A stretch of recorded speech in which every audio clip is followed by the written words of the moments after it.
Hello, this is Scott Abels. I'm the president of PrepJet, and for over 30 years I've worked with applicants to pass and prepare for the EPPP.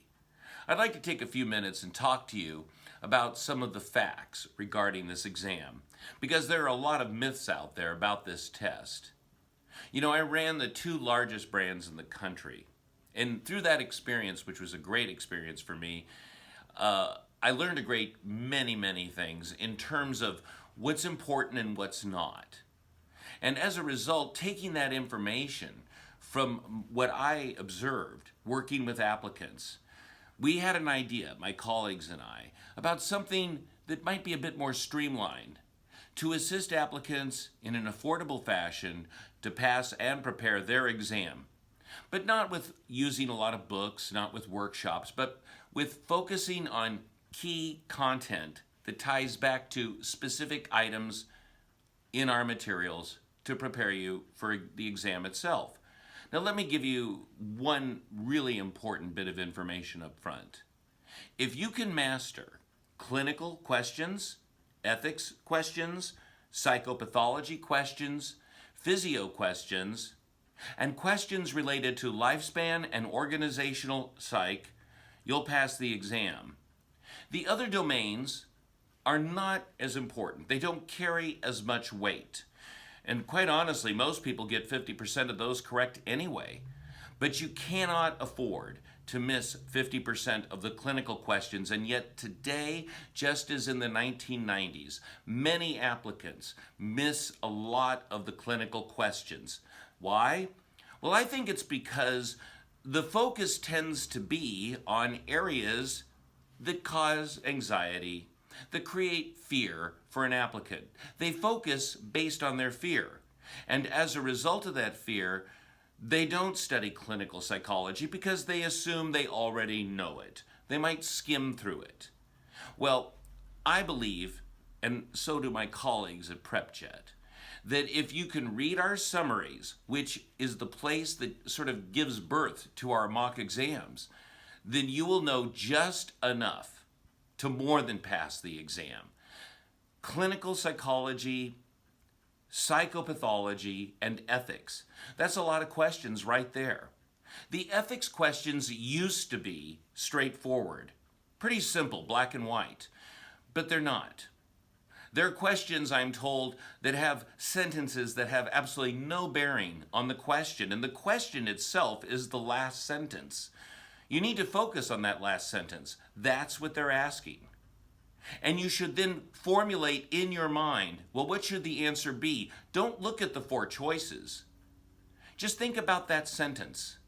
You are smart, you're educated, and I've worked with thousands and thousands of applicants each year since 1990 to prepare for this exam, and I can tell you, if you just stay focused on what they're asking you, then you'll be able to determine which sentences in the body of the question are distractors.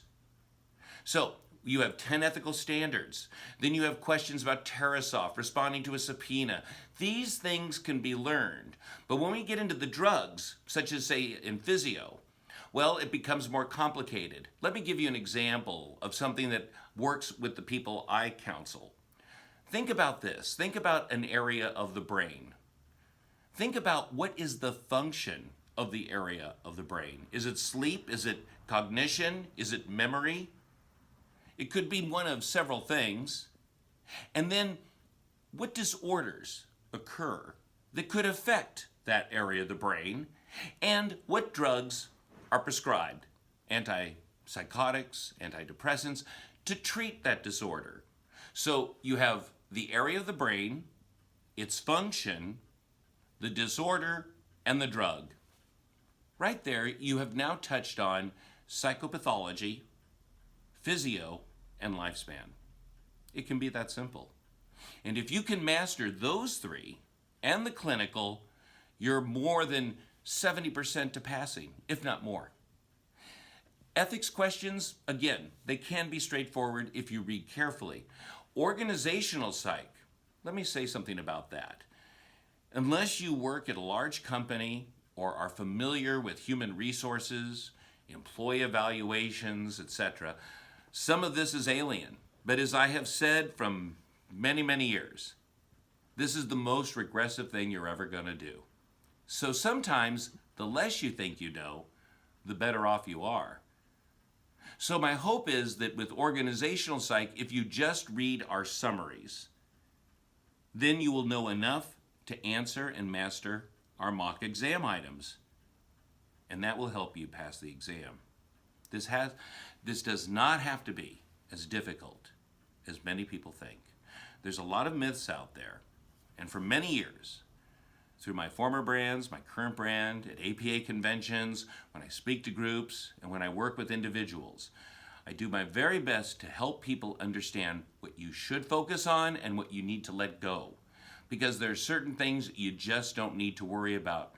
People will say, oh, but I need to focus on social psych. Why? When you haven't even mastered Lifespan. And Lifespan is a very broad domain of the exam. And it carries a lot of weight. And sometimes if you're weak in one domain, it can affect you in another domain. So these are just some of the things that I want you to be aware of as you prepare to pass your exam. All the brands out there basically have good materials. I think it's about how we want to approach the exam. In my case, and with us at PrepJet, we focus on where the points are.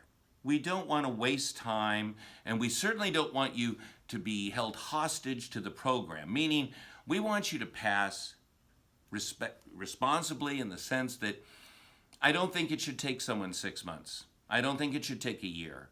Many of the people that come to us, seriously, since we launched in August, September of 17, the average PrepJet customer comes to us after failing 4 times, and they've spent an awful lot of money. That's wrong. I'm glad to say that our pass rate has been consistently high, and I'm very grateful that so many people who are first-timers are now coming to us to pass their exam. You see, I want to help people let go of their baggage of the past exam because the questions are going to be different every single time. And I want to assure you that if you come to PrepJet, I'll do everything, along with our team, to provide you with the facts, not fiction, so that you will be armed to overcome all the obstacles that can be part of this exam. It is not an easy test. It is a challenging test because the questions are convoluted, and in many cases I think they're outdated. Based on the feedback I've heard, the questions are older. There's nothing new that's on this test, except maybe telepsychology and maybe a couple of cross-cultural type questions, but there's nothing new. These questions are a decade or so old. We want you to be prepared because you should be able to do this in 60 days, maybe 90 days, no more than 120 days. You should be out of the process and ready to get started with your career. If you have any questions, please contact me at scott@prepjet.net, and I look forward to answering any of your questions at any time. And 7 days a week you can reach us, and you will hear back. And thank you very much.